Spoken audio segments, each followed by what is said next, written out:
안녕하세요. 고은 변호사들 TV의 정욱 변호사입니다. 이번 시간에는 부동 등기부에 대해서 알아보도록 하겠습니다. 부동산을 매매하거나 임대차를 할 때 가장 먼저 확인을 해야 하는 게 등기부죠. 등기부에는 해당 부동산에 대한 권리관계, 소유자가 누구인지, 그리고 그 근저당권자나 다른 전세권, 지상권 등이 설정되어 있는지 이런 부분들에 대해서 모두 다 나와 있기 때문에 부동산 거래를 할 때에는 반드시 등기부를 확인을 해야 됩니다. 그런데 부동산 관련 업무를 하시는 분들이 아니라면 일반인들이 평소에 등기부를 확인하는 일들이 많지는 않죠. 그래서 부동산 거래를 할 때만 등기부를 확인을 하기 때문에 처음에 막상 등기부를 보려고 하면 어디서 어떤 거를 봐야 되는지 이런 거를 모르시는 분들이 많습니다. 그래서 오늘은 등기부를 발급하는 방법과 등기부를 어떻게 봐야 되는지 이런 부분에 대해서 알아보도록 하겠습니다. 그럼 먼저 등기부에는 어떤 것들이 있는지 알아보도록 하겠습니다. 등기부는 크게 세 가지로 나눠져 있는데요. 크게 건물 등기부, 그리고 토지 등기부, 그 다음에 집합건물 등기부 이렇게 세 가지로 나눠져 있습니다. 건물 등기부는 당연히 부동산, 건물 그 자체에 대해서만 나와 있는 것을 말하고 논이나 밭이나 이런 토지에 대해서는 다시 토지 등기부가 별도로 되어 있습니다. 그리고 아파트와 같이 여러 세대로 이루어진 그런 건물에 대해서는 토지와 건물이 별도로 구분되어 있지 않고 하나의 등기부로 편제되어 있습니다. 그래서 아파트를 거래를 할 때는 토지 등기부와 건물 등기부를 별도로 발급을 하는 걸 살펴보는 것이 아니라 집합건물 등기부라는 하나의 등기부만 확인을 하면 됩니다. 그러면은 등기부를 확인하기 전에 가장 먼저 등기부를 발급을 받아 봐야 되잖아요. 근데 등기부를 발급을 받을 때 반드시 등기소를 가야 될까요? 예전에는 등기부를 발급을 하기 위해서는 등기소에 가서 방문해가지고 발급을 받아야만 했습니다. 그런데 현재는 인터넷으로 쉽게 등기부를 열람하거나 발급받을 수 있습니다. 인터넷으로 등기부를 발급하기 위해서는 검색창에 인터넷 등기소 검색하셔서 들어가시면 됩니다. 그러면 대법원 인터넷 등기소가 나오는데 여기를 클릭하시면은 인터넷 등기소 사이트가 나오게 됩니다.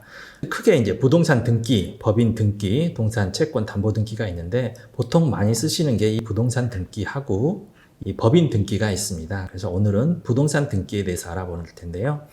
부동산 등기도 그 발급을 하는 게 가장 기본적이겠죠. 근데 이제 발급보다는 단순하게 내용을 확인하고 싶다라고 하면은 열람하기만 하면 됩니다. 열람하는 비용은 700원이 들고요. 발급하는 데는 1,000원의 비용이 발생을 합니다. 그래서 부동산 등기부를 발급을 하기 위해서는 발급 가능한 프린터가 있어야 되는데요. 지금 현재 이 컴퓨터에는 프린터가 연결되어 있지 않아서 이번에는 그냥 단순하게 열람하는 방법을 알아보도록 하겠습니다. 열람하는 방법과 발급하는 방법은 크게 다르진 않습니다.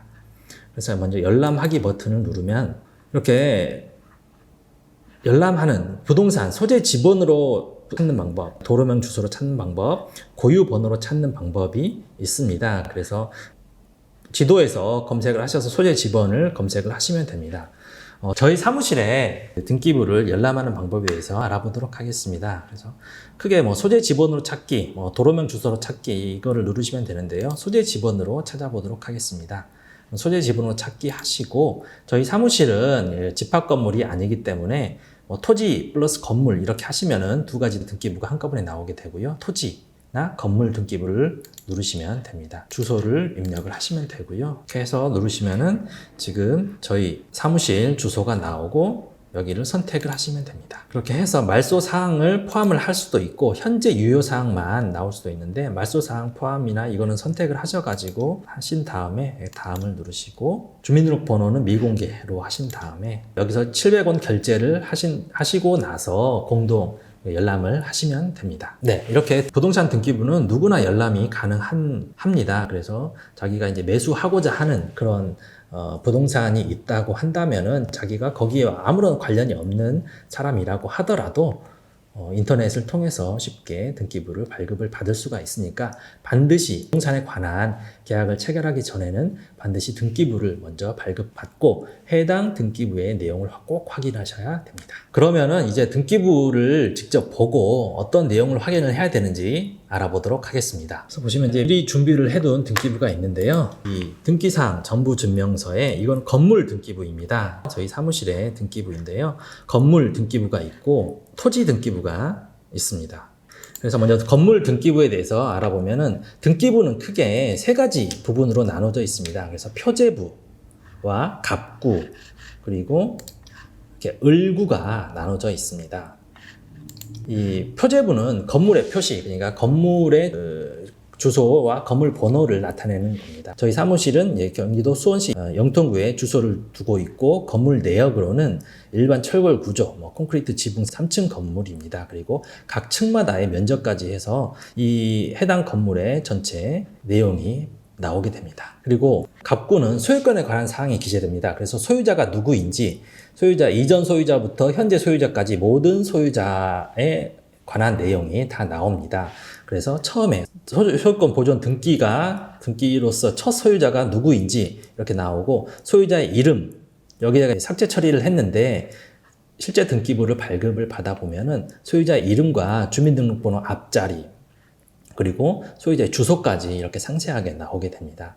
그리고 소유자에 관련된 사항이 변동이 되면은 주소가 변경이 되면은 주소 변경 항목으로 해서 기존 주소를 삭제를 처리를 하고 새로운 주소를 넣게 됩니다. 그리고 또 한 가지 이 소유권에 관한 사항에서 중요한 게 압류나 가압류 또 경매 개시 결정이 되는 그런 부분도 소유권의 제한에 관한 사항이기 때문에 이 갑구에 기재가 됩니다. 그래서 만약에 세금을 납부를 하지 않았다라고 한다면은 세무서에서 이 압류를 하게 되고 그게 등기부에 기재가 됩니다. 그리고 이 세금을 모두 납부를 하게 되면은 이렇게 삭제 처리를 하게 됩니다. 그래서 이번 압류 등기 말소해서 해제를 했다라는 등기가 기재가 되고요. 소유권이 이전이 되는 그런 상황이라고 한다면은 새로운 소유자가 이렇게 등기가 되게 됩니다. 그래서 현재 이 건물의 소유자가 누구인지를 확인하기 위해서는 가장 마지막에 이 소유권자로서 등기된 사람이 누구인지를 확인을 하면 됩니다.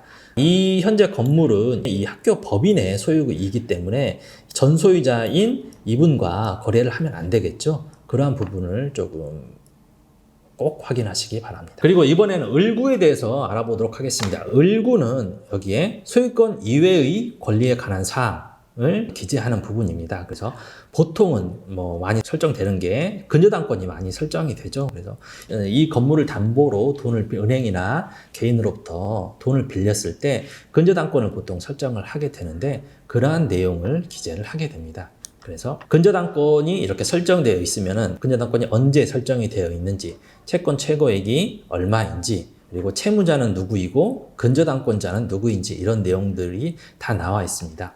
지금 이 상태에서는 모두가 다 이 근저당권이 다 말소가 되어 있기 때문에 빨간색으로 삭제 처리가 되어 있습니다. 더 이상 이 근저당권은 신경 쓸 필요가 없는 근저당권인데 만약에 등기부를 봤는데 삭제되지 않은 근저당권이 있다라고 한다면은 해당 근저당권 채무는 변제를 해야 된다라는 점을 꼭 명심하시기 바랍니다. 그리고 지금 현재 이 건물에는 저희 법인에서 전세권까지 설정이 되어 있습니다. 그리고 전세권 설정 외에는 나머지 권리는 없는 상황이라는 것을 확인을 할 수가 있습니다. 네, 그럼 이번에는 토지 등기부에 대해서 알아보도록 하겠습니다. 토지 등기부도 크게 다르진 않습니다. 표제부, 토지의 표제부가 있고 소유권에 관한 사항이 기재된 갑구가 있고 또 소유권 이외의 권리에 관한 사항을 기재한 을구가 있습니다. 그래서 토지 등기부의 표제부를 보면은 이렇게 소재 지번이 나오게 되고요. 그 다음에 지목을 꼭 확인을 하셔야 됩니다. 이게 대지라고 한다면 대라고 기재되어 있고 논이라고 한다면은 답, 밭이면은 전, 임야면은 임야라고 이렇게 기재가 되어 있습니다. 그리고 현재 이 토지의 면적이 얼마인지까지 나와 있습니다. 그리고 건물이 들어서 있는 그런 토지의 경우에는 보통 소유권이나 담보권 이런 부분들이 같이 설정이 되는 경우가 많습니다. 그래서 소유권 보존이나 이런 부분도 다 같이 비슷하게 건물과 이루어지는데 간혹 건물의 소유자와 토지의 소유자가 다른 경우에는 지상권이 설정되어 있는지, 내가 해당 건물만을 취득을 했을 때 토지를 사용할 권한이 있는지, 권리가 있는지 이런 부분들을 반드시 확인을 하셔야 됩니다.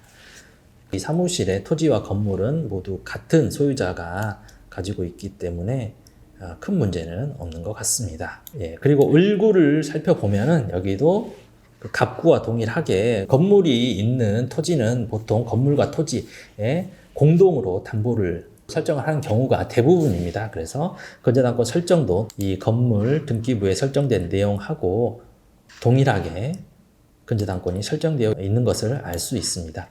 다만 아까 전세권은 건물에 대해서만 설정을 하기 때문에 토지에는 전세권이 설정되어 있지 않습니다. 마지막으로 집합건물 등기부가 있는데요. 집합건물은 아까 말씀드렸듯이 토지와 건물이 별개로 되어 있는 게 아니라 토지와 건물을 하나의 그 부동산으로 취급을 하는 그러한 등기부입니다. 그래서 집합건물의 경우에는 건물 등기부 이렇게 하나만 확인을 하시면 되고요. 이 등기사항 전부 증명서에도 아까는 건물, 토지 이렇게 별개로 나눠져 있지만 집합건물 등기부는 이렇게 집합건물이라고 해서 하나의 등기부로 기재가 되어 있습니다. 그리고 그 내용을 살펴보면은 표제부에는 이 아파트라고 한다면 한 일동의 그 건물의 표시라고 해가지고 아파트 한 동 있잖아요. 뭐 101동, 102동, 103동 이렇게 여러 동이 있는 아파트 단지라고 한다면은 내가 뭐 101동, 101호를 보고 싶다라고 하면은 101동 건물에 대해서 이렇게 쭉 나옵니다. 그래서 뭔가 50층까지 있다라고 한다면은 50층까지 다 나오고요. 이 아파트는 35층까지 있습니다. 그래서 35층까지 이렇게 다 기재가 되어 있습니다. 그리고 추가로 건물과 토지를 하나로 본다라고 했잖아요. 그래서 이 건물이 어떤 토지에 세워져 있는지, 그래서 대지권의 목적인 토지의 표시라고 해가지고 아까 토지 등기부에 나오는 그 지목처럼 해당 토지의 그 내용이 기재가 됩니다. 그리고 그 아까 일동의 건물 전체 중에서 제가 101호 만을 이렇게 소유를 하게 되잖아요. 그러면은 제가 소유하게 되는 전유 부분의 건물의 표시가 나오게 되는데 여기에 해당 제 1층, 제 101호 뭐 이런 식으로 기재가 됩니다. 그리고 해당 101호의 그 면적 84.74제곱미터 이런 식으로 표시가 되고요. 대지권의 표시는 내가 가지고 있는 이 전유 부분이 전체 93,000 제곱미터 중에서 제가 52 정도의 대지권을 보유를 하고 있다. 이런 식으로 파악을 하면 됩니다. 그리고 나머지 소유권에 관한 사항이 기재된 갑구와 소유권 이외의 권리에 관한 사항이 기재된 을구는 기존 건물 등기부나 토지 등기부와는 크게 다르지 않습니다. 네. 그리고 마지막으로 한 가지 등기부를 발급을 했는데 이렇게 신청사건 처리 중이라는 문구가 기재된 등기부가 있습니다. 그리고 뭐 주의사항을 보면은 이 부동산은 근저당권 말소 사건, 근저당권 설정 사건 외에 한 건이 접수되어 처리 중에 있습니다. 이렇게 기재가 되어 있는데요. 보통 부동산을 매매를 하는 경우에는 기존의 근저당권을 말소를 하고 은행에 대출을 받은 다음에 새로운 근저당권을 설정하는 그러한 경우가 많이 있잖아요. 그러면은 한꺼번에 기존 근저당권 설정을 말소하는 그런 신청이 들어가고 그 다음에 새로운 근저당권을 설정하고 또 소유권을 이전을 하는 그런 등기 신청이 이루어지는 경우가 있습니다. 등기 신청을 하게 되면은 바로 등기부에 기록이 되고 바로 변경이 되는 게 아니고요.